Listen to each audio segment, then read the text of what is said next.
CEO of Productive Corporation. Joined alongside me here virtually and emotionally as well, I believe, Mr. Pete Greco, our VP of Sales and Technology.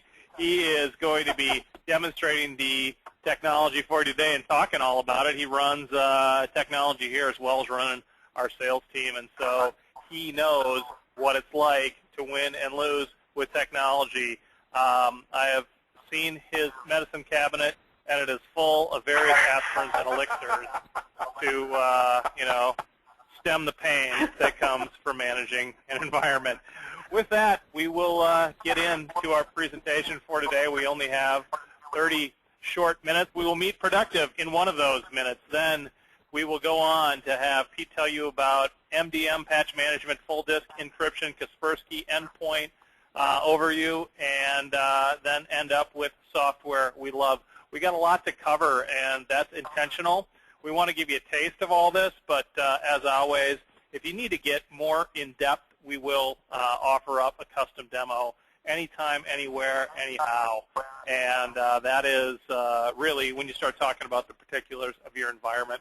You're going to get some good stuff here, so buckle up and stay tuned. First off, who is Productive Corporation? Productive is a security and storage software expert for mid-sized companies. We have dedicated account execs that have specialized knowledge, so you don't have to wait on hold or navigate the publisher yourself. We have tons of relevant content, product descriptions, product briefs, everything you would need, detailed specs on the products that we cover. All of it can be found at productivecorp.com. We also do third-party content for the mid-market. P-guides, 2-minute tech, white papers, all of this can be found on productivecorp.com/content. The bottom line here is we have resources to help you. Help at productivecorp.com, 800-726-4099. We're here to help. And one of the ways that we help is by having guys like Pete Greco talk about the technology that we love and that we use every day. Pete's going to talk to you about the Kaspersky line of products, and he's got some slides. He's going to show you how it's all integrated. Please, feel free to use that chat feature to ask him questions. He loves to be stumped. He will tell you, and the way you know that he loves it is when he really hems and haws. So let's give a loud virtual round of applause for Pete Greco. Pete? All right. Thanks so much for the, for the challenge. I was going to say the warm introduction, but the huge challenge is what I truly appreciate.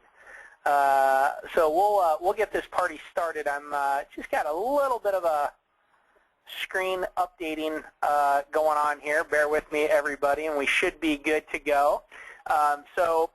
We're not going to take up too much of your time today. I'm going to try and get done in about 25 minutes here.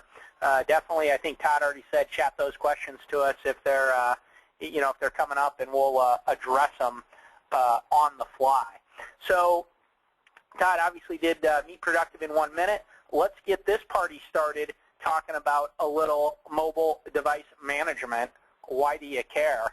Tons and tons of mobile options these days, right? We were just talking a little bit ago about what it was like 6 years ago when BlackBerry was first hitting the scene, and you really saw hardly anybody with a smartphone. And now these mini computers have morphed into tablets, and everybody's got 2 devices on top of a laptop or multiple laptops or whatever that we're having to control, right?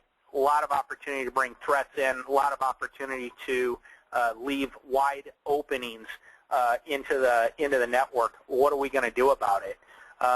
Some of us are going to bury our head in the sand, right, and pay the cost of reactivity, but a lot of folks are trying to get proactive about addressing this. So you see some stats here that our good friend and marketing manager Chuck Eiton had dug up from various sources on the internet. Feel free to get your own stats out there and see what's going on. But I think everybody can tell that tons of smartphones out there, so you can see that in your environment. We're hearing more and more guys asking us internally if they can use their iPad to connect in, or if they can use their Droid tablet to connect in. Pretty much every single employee, and we're about 50-50, is running either a Droid or an iOS device throughout the day. And our new CRM upgrade allows them to have mobile access to that data. What are we going to do to control it? So what we're doing is taking advantage of containerization so that we can keep our corporate email and our corporate apps in that container. We're able to do a couple of different things there to ensure security. We can enforce an overall password on the device. Then we can enforce an additional password on just our container. So if somebody gives that device to their kids, gives it to their, leaves it on the table, and their wife or a friend or whatever grabs it, they can't do anything in the corporate area. At the same time, if that employee leaves, we can pull our stuff off, and their phone can go back to being just their phone. Their music, their apps, their Angry Birds high scores, none of that stuff is impacted by us, and we're able to really keep the work life separate from the home life on that device. We can also control who has access to what, so we're not allowing anybody to get at anything. We're able to provision and deprovision and do all kinds of crazy stuff. And when it comes to Android, then we're also able to add the capability of doing antivirus and traditional anti-malware scanning. The reason that that's not available on iOS is, yeah. Will you refresh your screen so we can see it? What are you just seeing the slide? That's all I've got up. No, we're just seeing the Kaspersky presented. Oh, I can take over, and my screen is showing. Yeah, I've got, just bear with me a second here. It looks like I'm actually just getting bumped from GoToMeeting. Give me a second, I'll be reestablished. You might need to take over on the on the slide. Oh, here we go. I'm going to be back in a sec, Todd. Just give me 1 second here. Okay. I just had a little update that needed to happen with GoToMeeting, and we'll be right back. We'll be right back in. It'll probably be quicker than you taking control and giving it back to me. So back to that mobile conversation, right? Apple's not allowing anti-malware to be developed for their OS yet, right? The day is going to come where they're going to recognize that it simply is a requirement for a lot of businesses, especially a lot of big enterprises, especially when it comes to compliance-related issues, right? And so they're going to buckle under that pressure, and as we see more threats come out from iOS, that's really going to drive that trend. So how can you get control over this, right? You're able to manage this now with standalone products or with products like Kaspersky, and the benefit of doing it as part of the endpoint product is the capability to manage the mobile devices alongside the traditional servers, workstations, laptops, and see all your visibility in one console. And this really provides more security because you're not having to open more dashboards. You have less configuration to worry about. And when you're making sure that stuff is working, that's really a step in the right direction as far as being secure. Where a lot of people get out of control is too many dashboards. They're not able to actually catch when one of those is flagging an error, and then that starts leading to an opening. And a great example of that is the Target fiasco. They knew what was going on. They had the right technology to alert them to what was going on, just nobody was looking at it, right? And that becomes problematic as well. Todd, if you want to, I don't know if you want to try and give me control back, or if we just want to keep rolling on the slides. Either way, I'll just, if you're on the slide, we'll go for it. If it's up, then we're good, or we'll switch right back and keep it rolling. Okay, so let me just see. Yeah, I've got, oh, there we go. Boom. So tell me if you're looking at my Kaspersky console. I am. Fantastic. So sorry for that glitch, everybody. Just a little GoToMeeting update. So here's what I'm talking about, right? In the console, at the dashboard, we're seeing an overview of what's going on. You can see I've got some stuff that's green. I've got some warnings, and I've got some problems that I need to address. Down here, though, then I have my mobile device management section, and this is where I can come in and I can start creating rules and policies and push those out to my end users and make sure that I have a good working policy. I can control phones that I own differently from phones that I don't own. So maybe the devices that I actually own, I don't want to allow access to the App Store. I don't want to allow them to download games. I don't want to allow them to use the camera. Right? I can turn off and change settings and control that, whereas with an employee-owned device, I want to let them use their device the way they intended and allow access to my area. On the actual device itself, this is what you're going to see. This is actually an Android snapshot right here. So this is what it's going to look like on the device. And again, you can control what's accessible and what's configurable on the security software on the handheld device, just like you can on the endpoint. So I think everybody's familiar with the ability to lock out the settings so an end user can't disable or change how it reports back, or really do anything other than check for updates and maybe run a scan. We can do all the same stuff here. Again, this is Android screen right here, and this is going to look the same whether you're on, I think this was a Samsung Galaxy Note that we got this screenshot off of. Looks the same. I've got a Samsung Galaxy Tab 7-inch tablet. Looks exactly the same. Will look the same on any Droid device. And then the iOS stuff looks very, very similar, but it's not going to have the antivirus functionality. Okay. So Pete, it's going to show up on everybody's phone. It can't be hidden to the end user. They're going to see an icon somewhere for Kaspersky. You can actually choose to not display the icon on there. You can't hide the fact that the app is there, but having the K show up in the, I don't know what they call I call it the title bar, but that's configurable on what you display up there. Okay. And so that's the same, that's the same. You don't have to show it up there, but it'll be running in the background, and they'll definitely see an icon. And if they go into the settings, they can see that it's installed. So you can prevent them from being able to uninstall it, just like on your Windows 7 or Windows XP box. You can get into add and remove programs, right? But if you're user level privilege, you're not going to actually be able to add or remove a program. Same principle here. Yep. And yep. And then on the iPhone, obviously, you don't have this top title bar at all. So it's going to display a little bit differently just because of the way the OS works, basically. Okay. Mm-hmm.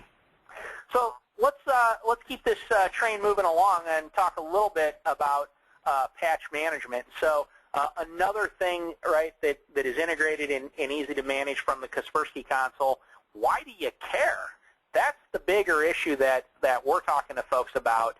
Is a lot of folks are doing something for the servers, typically, and that might be an SCCM or a WSUS, right? And they know they need to stay on top of that. The challenge that they're running into, though, is they're only hitting the Microsoft apps on those servers. And then we talk to a lot of folks. They might also be doing a WSUS or an SCCM on the endpoints, but we're talking to a lot of folks that are simply enabling live update. And so they're getting a little more control over the servers. On the live update, you've got the same issue. We're not addressing the Adobe family, right? Let's call it that, because we're talking about Flash, we're talking about Adobe Reader, And those two alone, right, are pretty pervasive in the environment. If we don't talk about one single other third-party application, those two alone are enough to give you a headache and some heartache because of all the exploits that are available for those.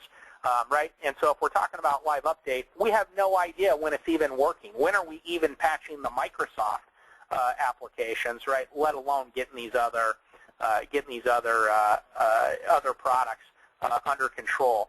And if you take a look at what's going on some of these exploits, right? Every single one of them almost has the same theme, the same common theme involved. And basically what it is allowing somebody a gateway or a portal into the environment. And let me just actually get on the right thing here. Right, you can see this is just sorted alphabetically. Here you can see some of my top ones: Adobe Flash Player, Adobe Reader. Right, I've got some Internet Explorer. I've got a Java here, and as I click on these, got Apple iTunes here. As I click on these, I can get information. I can see what's going on both the Microsoft stuff and the non-Microsoft stuff. And as I look at these criticalities, again, what I'm going to see is allow someone to steal data, allow someone remote access, allow someone control. And so live update is equal to I don't know what's getting patched, right, as we put in here. You don't have the visibility of what's going on, but you're missing out. Even if you're using some kind of Microsoft-only format, you're missing out on a huge swath of exploits. And if you're doing it inside of Kaspersky, you're able to roll this all up into the main dashboard here. You can also report on it if you have compliance issues. Tons of different reporting.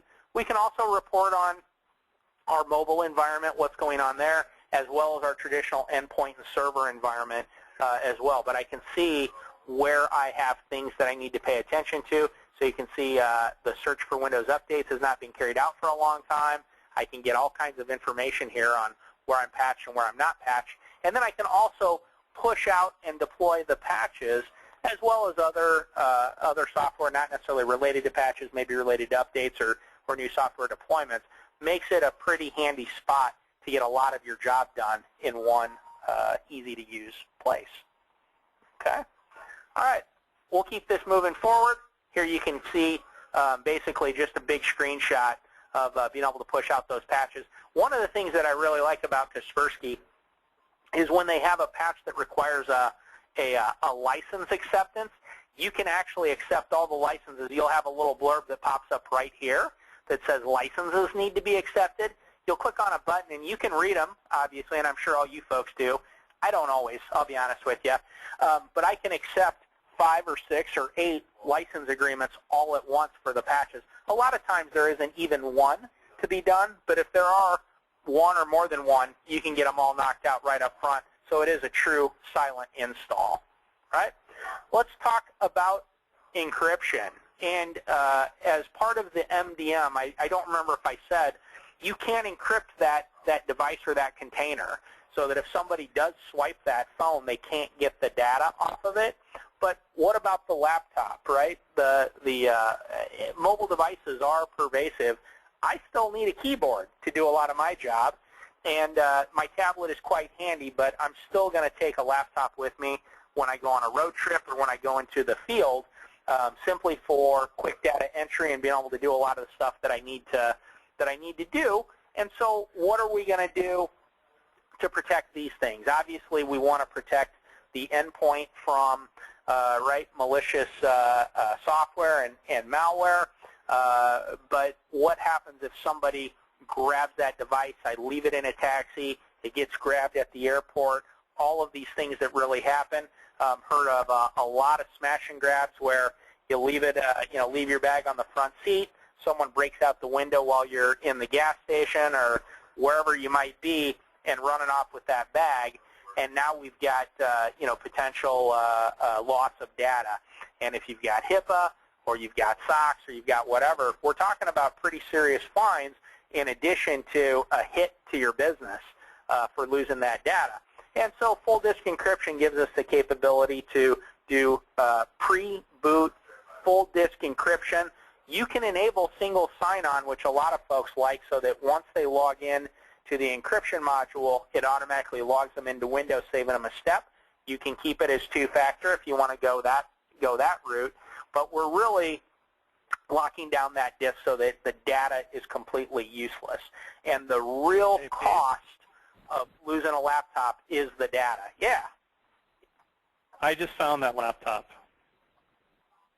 That was it just showed up. It's been in your desk drawer this whole time. Is that what you're telling me? I just yeah. I mean, I don't know. All of a sudden I had it.